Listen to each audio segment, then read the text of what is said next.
My brother Derek has always been the golden child.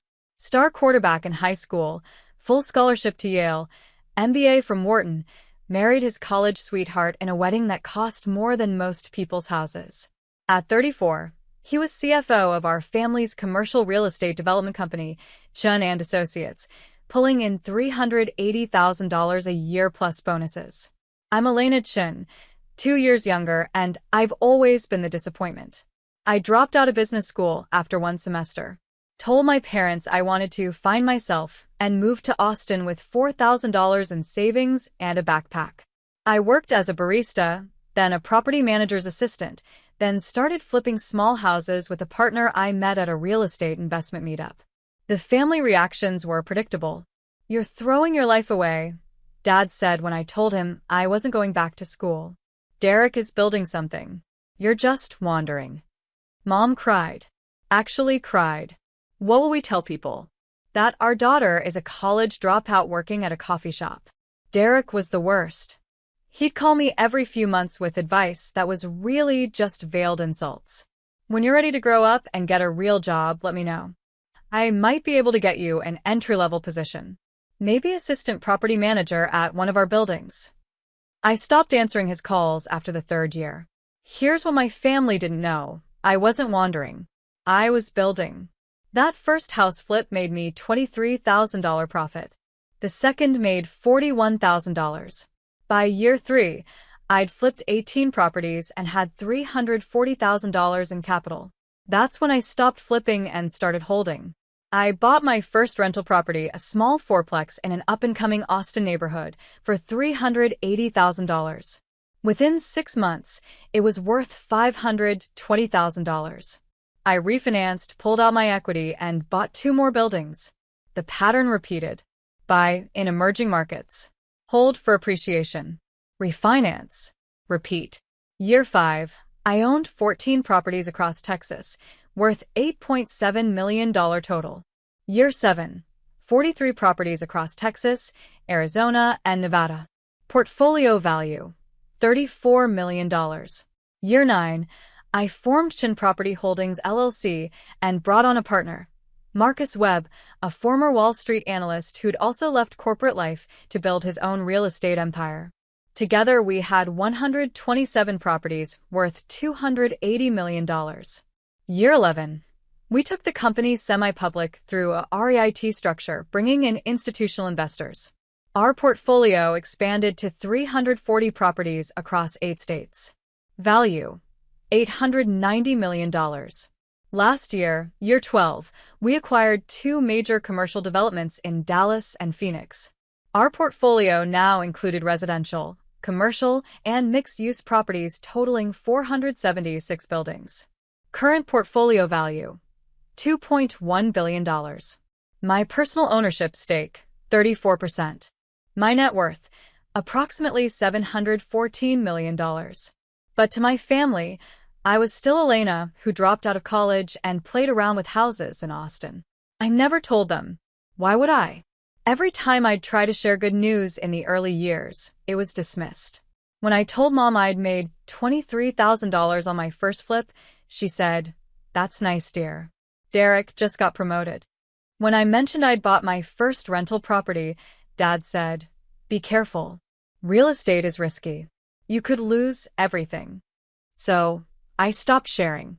I attended family gatherings maybe once a year, always driving my modest Toyota, wearing normal clothes, talking vaguely about work when asked. I lived comfortably but not ostentatiously, a nice condo in Austin, good but not flashy cars, normal clothes. Meanwhile, Derek lived large. He and his wife Amanda had a 6,000-square-foot house in the suburbs, drove matching Porsches, took elaborate vacations that they documented extensively on social media. They had 3 kids in private school, a country club membership, and opinions about everyone else's life choices, including mine. At family gatherings, Derek would make comments. "Still renting apartments in Austin? That's nice. We just closed on a $140 million mixed-use development." Or, "How many properties do you own now? 5? 6? That's cute. We manage 47 buildings." I'd smile, and change the subject. What Derek didn't know, what nobody knew, was that Chun and Associates, the family company he was CFO of, was actually a tenant in one of my commercial buildings. And they were consistently late on rent. The breaking point came 2 years ago, at Thanksgiving. I'd flown home to San Francisco for the holiday, planning to stay 3 days. The moment I walked in, Derek started. Elena. Still in Austin? How's what do you call it? Your little property thing? It's going well, I said neutrally. You know, if you ever want to learn how real commercial real estate works, you could come shadow me for a week. I'd show you how the professionals do it. Amanda laughed. That's sweet of you, Derek. Elena could probably use the guidance. Mom patted my hand. It's good that Derek is willing to help you, sweetheart. I excused myself and went to the bathroom. Took 10 deep breaths. Reminded myself that I was a successful businesswoman with a 9-figure net worth and didn't need to prove anything to anyone. But it kept happening. All weekend. At dinner, Derek held court about a deal he'd just closed. $89 million acquisition. I structured the entire financing package myself. Elena, this is the kind of scale you should aspire to. Maybe in 10 or 15 years, if you work hard. On Saturday, he offered to mentor me. I'll send you some of my old business school textbooks. Basic stuff, but it'll help you understand how real developers think.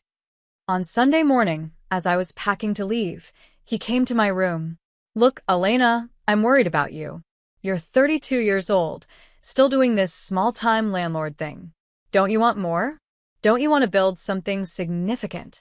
I looked at him. Really looked at him. My brother, so certain of his superiority. So convinced I was failing. I'm happy, Derek. That's enough. He shook his head. Happiness is what people say when they've given up on success. You could be so much more if you just tried. I left that afternoon and didn't go back for a year. During that year, Chun Property Holdings acquired a major portfolio in Denver, $340 million worth of properties in a single transaction. I was featured in Forbes and Commercial Real Estate Today. Marcus and I were invited to speak at national real estate investment conferences. My family saw none of it.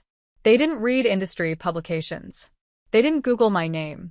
They just assumed I was still doing my little property thing in Austin. Then came this year's Christmas invitation. Everyone must attend. Mom wrote in the family group chat. Derek has an important announcement. I almost declined. But my grandmother was getting older, and I wanted to see her. So I agreed to come for Christmas Eve dinner only. I had no idea Derek was planning an ambush. I learned later that Derek's investigation started 4 months before Christmas. Apparently, at a family dinner I'd missed, Derek had ranted about how I was probably lying about owning properties. Amanda had suggested that maybe I was in financial trouble and too proud to admit it. Mom worried I was struggling but hiding it. Dad, ever practical, said, if you're so concerned, why don't you verify her situation? That's when Derek decided to hire a private investigator. He spent $15,000, his own money. He made sure everyone knew, to hire Thomas Reichert, a former FBI financial crimes investigator who now ran a private investigation firm in Boston. Derek's instructions were clear. Find out what Elena Chun really does, how much she makes, what she owns. If she's lying about anything, I want complete financial verification. Reichert took the job. Over 60 days, he conducted surveillance on me in Austin. Pulled public property records across multiple states. Interviewed people who knew me under pretenses. Reviewed business filings and corporate structures. Analyzed financial patterns and ownership structures. Derek was expecting to find that I owned maybe 5 or 6 properties, probably mortgaged to the hilt, making a modest living as a small-time landlord. He wanted proof he could present to the family. Proof that he was right about me. Proof that I'd wasted my potential while he'd built something real. What Reichert found was different. But here's the thing about thorough investigators. They investigate everything. And when Reichert started mapping out Chun family business connections, he found something interesting. Derek, as CFO of Chun and Associates, had signing authority on company accounts. Over the past 3 years, there had been a pattern of unusual transactions. Small amounts, $3,000 here, $7,000 there. Transferred to personal accounts. Always below the reporting threshold. Always with vague explanations in the books. Reichert, with his FBI training, recognized the pattern immediately. It was called structuring, keeping thefts below detection thresholds to avoid triggering automatic reviews. He dug deeper, requested more records, interviewed vendors, checked invoices against actual deliveries. The $210,000 in missing funds painted a clear picture. Derek had been systematically stealing from the family company for 3 years to fund his lifestyle. Reichert struggled with what to do. His client had hired him to investigate his sister. But he'd uncovered evidence that his client was a thief. Professional Ethics 1. Reichert documented everything in 2 separate reports. And he decided to present both findings simultaneously. I arrived at my parents' house in San Francisco at 5 p.m. on Christmas Eve. The house was full. Mom, Dad, Derek, Amanda, and their 3 kids, Grandma, 2 aunts, 3 uncles, assorted cousins. 23 people total. The energy was strange. People kept glancing at Derek, who looked like he was about to burst with excitement. He kept checking his phone and grinning. "What's going on?" I asked Grandma quietly. She shook her head. "Your brother said he has a surprise announcement. That's all I know." We ate dinner. Derek was unusually quiet, just smiling mysteriously whenever someone asked about his announcement. Amanda kept giggling. After dessert, Derek stood up and clinked his glass. "Everyone, I need your attention. I have something important to share." The room quieted. Derek pulled out his phone. "For years, we've all wondered about Elena. Where she lives, what she does, whether she's really successful or just pretending." My stomach dropped. "I love my sister," Derek continued, his voice dripping with false concern. "But I've been worried about her. So I did what any caring brother would do. I hired a former FBI investigator to verify her situation." Aunt Linda gasped. "Derek, you didn't." "I did. I spent $15,000 of my own money to hire the best. Thomas Reichert, 25 years FBI, specializing in financial investigations. He spent 2 months investigating Elena's finances, her properties, her entire life." Mom looked at me with pity. "Oh, sweetheart." Derek's smile widened. "Mr. Reichert is here tonight. I invited him to present his findings to the whole family so we can finally know the truth and figure out how to help Elena." He gestured toward the front door. It opened, and a man in his 50s wearing a suit walked in carrying a leather briefcase. "This is Thomas Reichert," Derek announced. "Tom, please tell my family what you found." The room was silent. Everyone was staring at me. Cousin Jennifer was recording on her phone. Amanda was practically bouncing with anticipation. I looked at Reichert. He looked distinctly uncomfortable. "Mr. Chun," Reichert said carefully, "perhaps we should discuss this privately first." "No," Derek said firmly. "I want everyone to hear this. We've all been lied to. Everyone deserves the truth." I stayed quiet. I'd learned long ago that the best response to Derek's theatrics was silence. Reichert sighed. He opened his briefcase and pulled out 2 thick folders. One was labeled Chun, Elena, Subject A.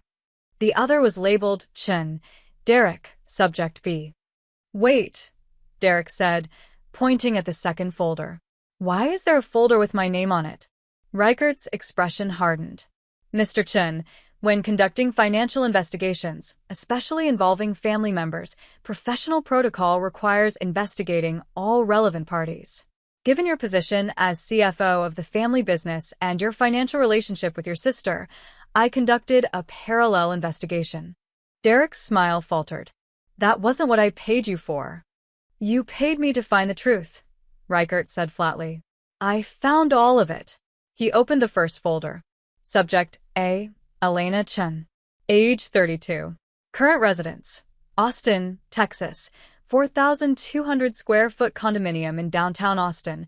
Purchased outright for $2.3 million in 2022. The room went dead silent. Reichert continued. Employment. Co-founder and managing partner of Chun Property Holdings LLC, a real estate investment and management company. The company operates as a publicly traded REIT with institutional backing. Mom made a small sound. Current portfolio, 476 properties across 8 states, including residential apartment complexes, commercial office buildings, retail centers, and mixed-use developments. Properties range from small fourplexes to major commercial towers. Reichert pulled out a document.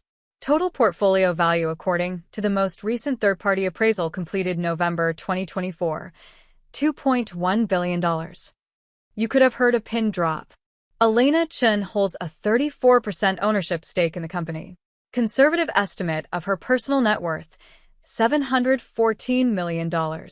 Her annual income from property cash flows, salary, and distributions, approximately $18 million.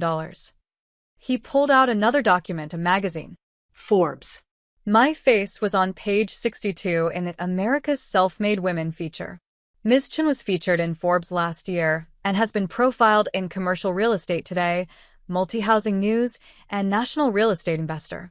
She's spoken at 4 national real estate conferences in the past 18 months. Aunt Linda whispered, "Oh my God."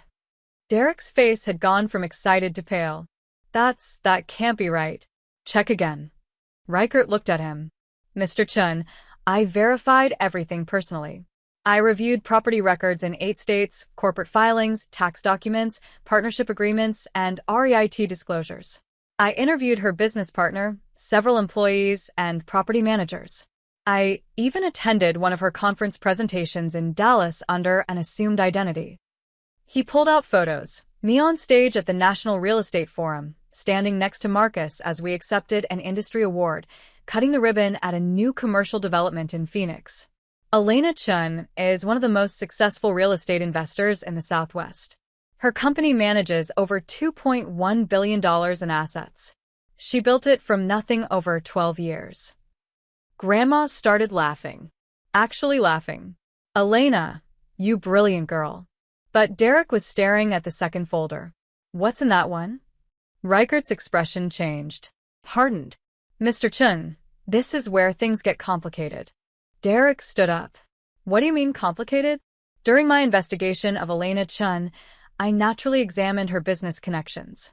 I discovered that Chun and Associates, your family company where you serve as CFO, is a tenant in one of her commercial properties in Dallas. A 10-year lease signed in 2021. Dad spoke up. Wait, Elena owns that building? She owns 17 buildings in Dallas, Reichert said. Including the one your company leases. Derek's jaw tightened. But that's not the complicated part, Reichert continued. As part of my due diligence, I examined Chun and Associates' financial health, standard practice, when evaluating a tenant. What I found raised red flags. He opened the second folder.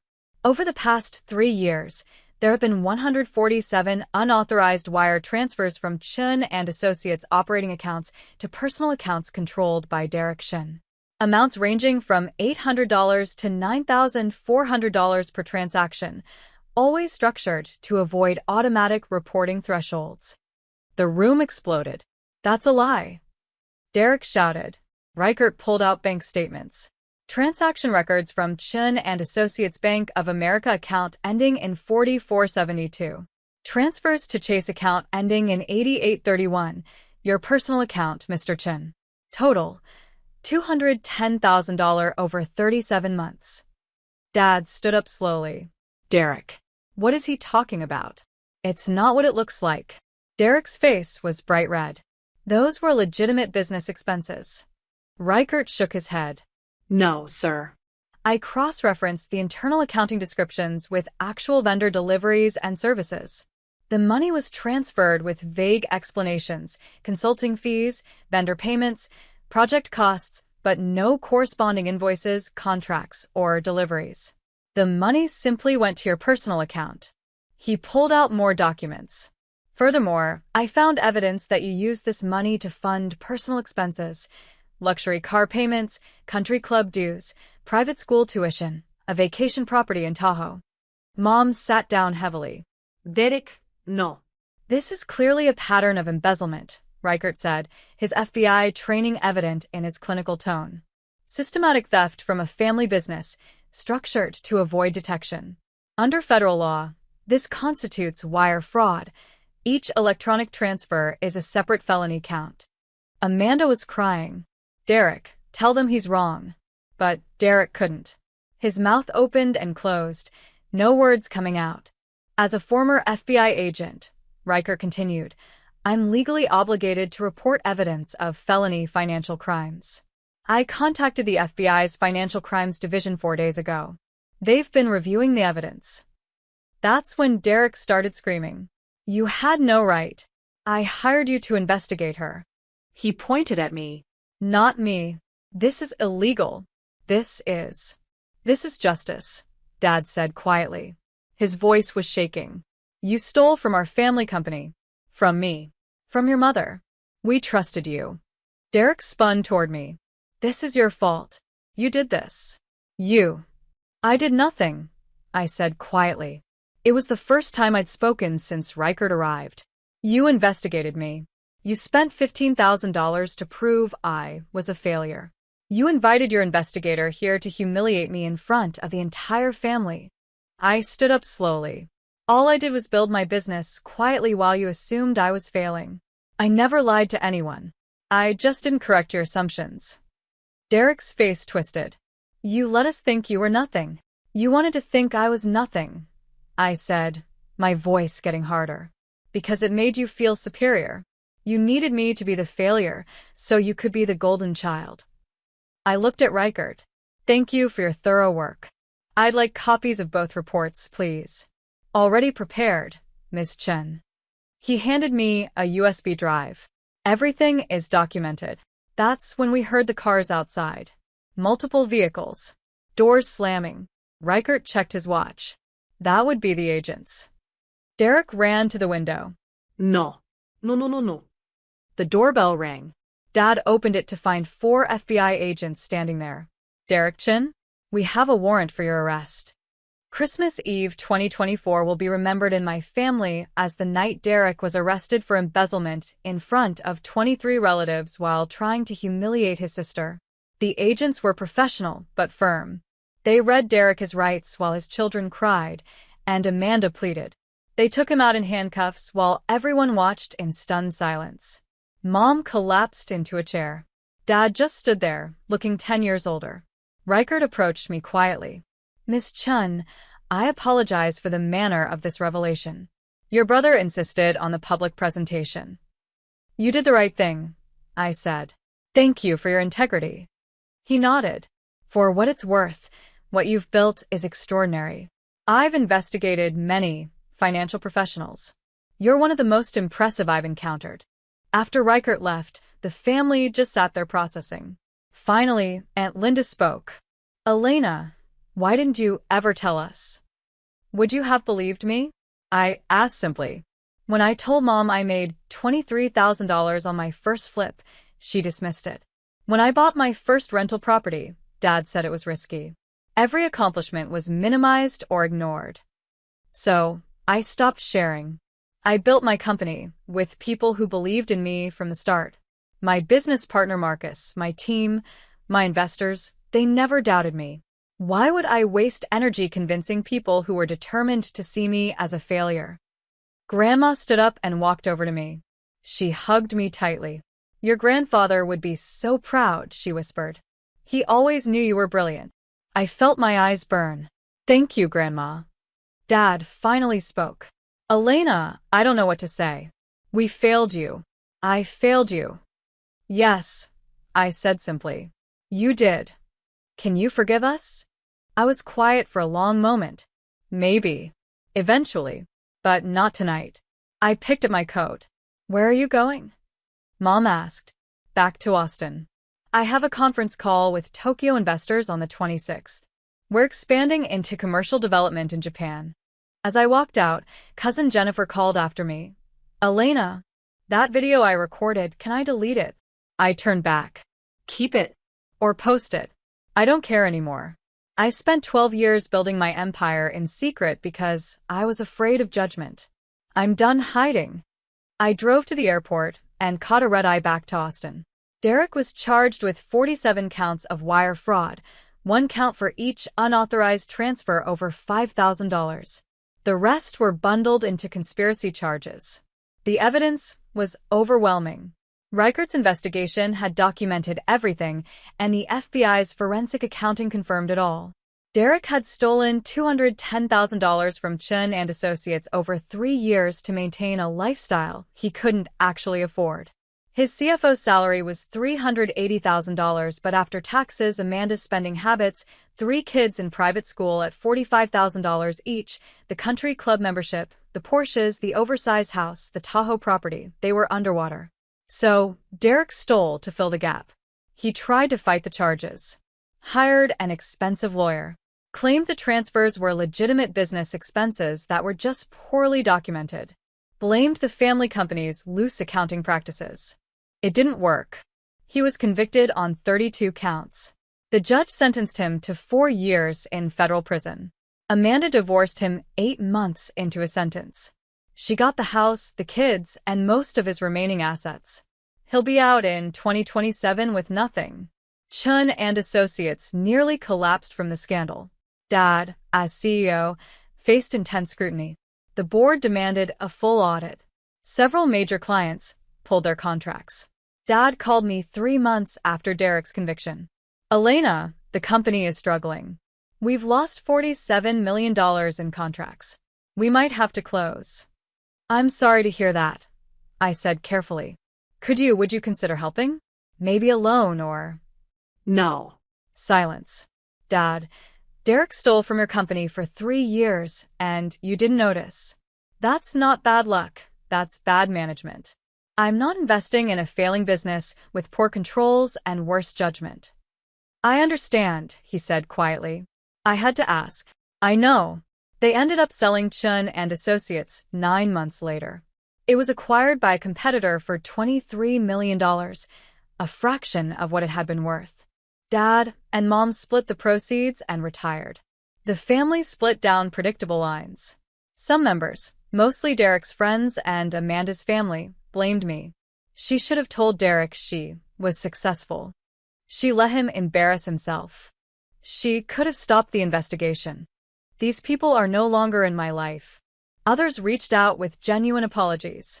Grandma, Aunt Linda, Cousin Michael, and a few others who acknowledged they'd misjudged me for years. I accepted their apologies but kept my distance. I attend major family events, Grandma's birthday, important weddings, but I'm not close with any of them except Grandma. Mom and I talk maybe once a month now. Surface-level conversations about weather and recipes. She's never directly apologized for the years of dismissal, but she did send a card after the Forbes article came out. I'm proud of you. I should have said that years ago. It's something. Dad and I have a more honest relationship now. He admitted he failed me as a father, that he was too focused on Derek's conventional success to see my unconventional path. We're working on rebuilding trust. It's slow, but it's progress. Derek writes me from prison occasionally. The letters are always the same: excuses, self-pity, vague apologies, and thinly veiled requests for money. I don't respond. Amanda reached out once, asking if I'd help with the kids' education expenses since Derek couldn't. I sent her the contact information for financial aid offices and scholarship programs. She didn't ask again. Chun Property Holdings just closed our largest deal yet, a $680 million acquisition of a commercial portfolio in Seattle and Portland. Our total portfolio value is now $2.8 billion. Marcus and I are expanding internationally. We have projects in development in Tokyo, Singapore, and London. The company employs 347 people. My personal net worth crossed $900 million last quarter.